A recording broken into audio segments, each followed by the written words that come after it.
அஸ்ஸலாமு அலைக்கும். Hi friends, எல்லாரும் எப்படி இருக்கீங்க? இன்றைக்கி நம்ம சேனலில் ஓணம் ஸ்பெஷல் அவியல் ரெசிபி தாங்க செய்ய போகிறோம். ரொம்ப ஈஸி அண்ட் வந்து பார்த்திங்கன்னா ரொம்ப டேஸ்டியான ரெசிபி தான்.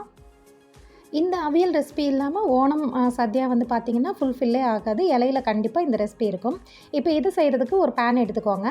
முக்கியமாக வந்து இதுக்கு எல்லா வெஜிடபிள்ஸுமே வந்து போடணும். நான் வந்து இன்றைக்கி பூசணிக்காய் அண்டு கேரட்டு, பீன்ஸு, அப்புறம் வந்து பார்த்திங்கன்னா முருங்கைக்காய் இதுதான் வந்து சேர்த்திருக்கேன். இது கூட பார்த்திங்கன்னா நீங்கள் அவரைக்காய் சேர்த்துக்கலாம், சேனக்கிழங்கு சேர்த்துக்கலாம், மாங்காய் சேர்த்துக்கலாம், வாழைக்காய் சேர்த்துக்கலாம். எல்லாமே வந்து பார்த்திங்கன்னா ஒரே மாதிரி சைஸில் நீளமாக நைஸாக வந்து கட் பண்ணி உள்ளே சேர்த்துக்கோங்க. பூசணிக்காய் மட்டும் சீக்கிரமாக வெந்துடும். ஸோ பூசணிக்காய் மட்டும் கொஞ்சம் பெரிய சைஸில் சேர்த்துக்கோங்க.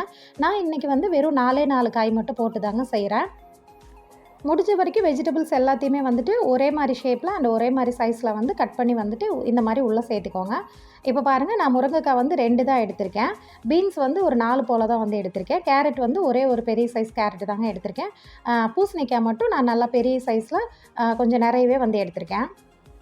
இந்த அவியல் ரெசிபியில் ஒரு சில காய்களை தவிர மீதி எல்லா காய்களுமே போட்டு தாங்க வந்து கேரளாவில் வந்து செய்வாங்க. ரொம்ப டேஸ்ட்டாக இருக்கும்.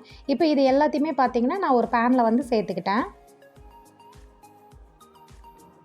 இப்போ இது கூட நம்ம மசாலா பொருட்களெல்லாம் சேர்த்துக்கலாம். மசாலாவுமே பார்த்திங்கன்னா ரொம்ப குறைஞ்ச மசாலா பொருட்கள் தாங்க. இப்போ இது கூட பார்த்திங்கன்னா 1/4 டீஸ்பூன் போல் மஞ்சத்தூள் வந்து நான் சேர்த்துக்கிறேன். இது கூடவே வந்துட்டு தேவையான அளவு உப்புமே சேர்த்துக்கிறேன். அதாவது இந்த காய்கறிகளுக்கு தேவையான அளவு. கூடவே வந்து பார்த்திங்கன்னா ஒரு 1/2 டம்ளர் போல் மட்டும் தண்ணி சேர்த்துக்கிறேன். நீங்கள் வந்து தண்ணி தெளித்து மட்டும் விட்டு கூட நீங்கள் வேக வச்சுக்கலாம். இப்போ இது வெந்து வரட்டும். அதுக்குள்ளே நம்ம வந்து பார்த்திங்கன்னா தேங்காய் துருவல் வந்து நம்ம அரைச்சிக்கலாம். நான் இந்த அளவுக்கு தேங்காய் துருவல் எடுத்திருக்கேன். ஒரு கைப்பிடி ஃபுல்லாக இருக்கும். கூடவே வந்துட்டு 1/2 டீஸ்பூன் போல் ஜீரகம், காரத்துக்கு தகுந்த மாதிரி பச்சை மிளகாய். நம்ம இதில் மிளகாத்தூள் எதுவும் சேர்க்க போகிறதில்ல. ஸோ பச்சை மிளகாய் ஒரு 3-4 போல் சேர்த்துக்கோங்க. இப்போ காய்கறிகள் வெந்துருச்சா அப்படின்னு வந்து நம்ம பார்த்துக்கலாம். பாருங்கள், இந்த அளவுக்கு வந்து தண்ணி இருக்குது. தண்ணி வந்து நீங்கள் நல்லாவே வந்து வற்ற விட்டுருங்க. அப்போ தான் வந்து உங்களுக்கு அவியல் வந்து நல்லா திக்கான கன்சிஸ்டன்சியில் கரெக்டாக வந்துடும். நான் வந்து இன்றைக்கி லிக்விடாக செய்கிறனால தண்ணி இருக்கும்போதே அடுத்தடுத்து மசாலாவை வந்து நான் சேர்த்துக்கிறேன். இப்போ காய்கறிகள் பாருங்கள், இந்த அளவுக்கு நல்லா வந்துருச்சு. காயிலிருந்து வெந்து தண்ணியுமே வந்திருக்கு. ஸோ நீங்கள் காய்கள் வேக வைக்கும்போது லைட்டாக தண்ணி தெளித்து மட்டும் வேக வைங்க. அதே மாதிரி ஃபுல்லாக வேகணும் அப்படிங்கிற அவசியம் இல்லை. 3/4 வெந்தாலே போதும். இப்போ இந்த தேங்காயை வந்து கொரப்பாக வந்து அரைச்சி எடுத்துகிட்டு வந்திருக்கேன். இது வந்து உள்ளே சேர்த்துக்கலாம். நீங்கள் வந்து தண்ணி சேர்க்காதீங்க. நான் எக்ஸ்ட்ரா வந்து தண்ணி சேர்த்துருக்கேன். அதாவது அந்த மிக்ஸி ஜார் அலசி விட்டு நான் வந்து தண்ணியுமே சேர்த்துருக்கேன். இப்போ இதையுமே சேர்த்துட்டு ஒரு 2-3 நிமிஷத்துக்கு நல்லா மிக்ஸ் பண்ணி விடுங்க. அந்த தேங்காய், அந்த ஜீரகத்தோட அந்த பச்சை வாசனை எல்லாம் வந்துட்டு நல்லாவே போகட்டும். ஒரு 3-4 நிமிஷத்துக்கு போல் மீடியம் ஃப்ளேமில் வச்சாச்சு. இதுக்கப்புறம் நீங்கள் ஸ்டவ் ஆஃப் பண்ணிவிட்டு தயிர் ஆட் பண்ணிக்கோங்க. தயிர் வந்து மீடியமான புளிப்பாக இருக்கிற தயிர். சுத்தமாக புளிப்பு இல்லாத தயிர் சேர்த்துனிங்கன்னா நல்லா இருக்காது. லைட்டாக புளிப்பாக இருக்கிற தயிர் ஒரு 4-5-6 டேபிள் ஸ்பூன் போல் சேர்த்துக்கோங்க. சேர்த்துட்டு நல்லா மிக்ஸ் பண்ணி விட்டுருங்க.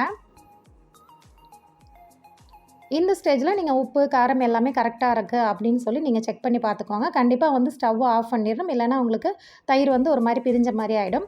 ஃபைனலாக இதில் ஒரு கொத்து கருவேப்பிலை, கூடவே வந்து பார்த்திங்கன்னா தேங்காய் எண்ணெய் ஒரு 2 டீஸ்பூன் போல் நான் சேர்த்துக்கிறேன். இது வந்து நல்ல ஃப்ளேவராக இருக்குங்க. உங்களுக்கு இப்படி ஸ்ட்ரைட்டாக சேர்க்க விருப்பம் இல்லை அப்படின்னா நீங்கள் தேங்காய் எண்ணெயில் கடுகு, கருவேப்பிலை தாளித்து கூட கொட்டிக்கலாம். அந்த ஃப்ளேவருமே பார்த்திங்கன்னா ரொம்பவே நல்லாயிருக்கும். அவ்வளவுதாங்க. ரொம்ப ஈஸியான அண்ட் ஹெல்த்தியான கேரளா ஓணம் ஸ்பெஷல் ரெசிபி அவியல் வந்து நமக்கு சூப்பராக ரெடி ஆகிடுச்சுங்க. இந்த டேஸ்ட் வந்து பார்த்திங்கன்னா ரொம்பவே நல்லாயிருக்கும்.